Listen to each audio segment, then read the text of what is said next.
It's happening. Actually, High Representative had a second set of phone calls with foreign ministers of Armenia and Azerbaijan over the weekend. This feeds into his initial round of phone calls with both foreign ministers at the start of this recent confrontation.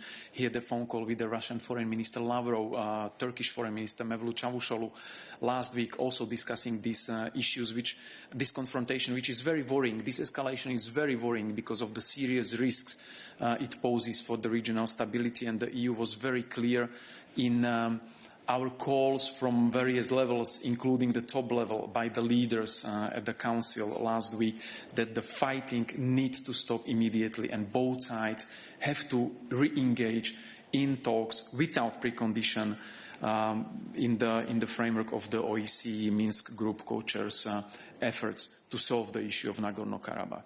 So we keep calling on immediate ceasefire, immediate stop, halt in the confrontations, engagement in dialogue, solving this issue behind the negotiating table. Because, and this is the message HRVP is conveying in his interaction with the partners, there's no military solution to this. And we are, of course, supporting the colleagues from the OSCE Minsk Group, the co-chairs, that it contains United States, France and Russia, who are dealing with the issue of Nagorno Karabakh over time, and we support strongly their efforts because this is the internationally recognized platform to solve the Nagorno Karabakh issue.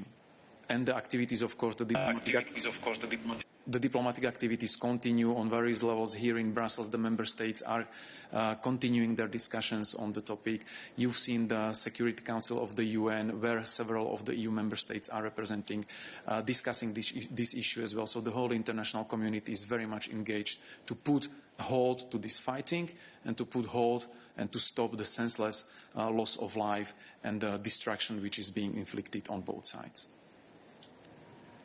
Eric, je crois que tu as un follow-up. Oui, just one follow-up. Is Mr. Borrell planning to travel to the region in order to mediate on the ground, as, for example, Mr. Sarkozy did back in 2008 when there was the last war on the Caucasus? Thank you. In general, HRVP, the High Representative, is always happy and ready to travel whenever his services might be needed. But in this particular case, as I said, the EU is strongly supporting, in the first place, the activities of the OSCE Minsk Group Co-Chairs, because this is the platform, internationally set up platform and internationally recognized platform to deal with the Nagorno-Karabakh issue. So this is the main platform, and we are putting our full support into activities of the co-chairs because these are the partners who are dealing with this issue, and this is the platform we see as the most appropriate to take this forward. Thank you. Are there other questions on the conflict in Nagorno Karabakh for Peter?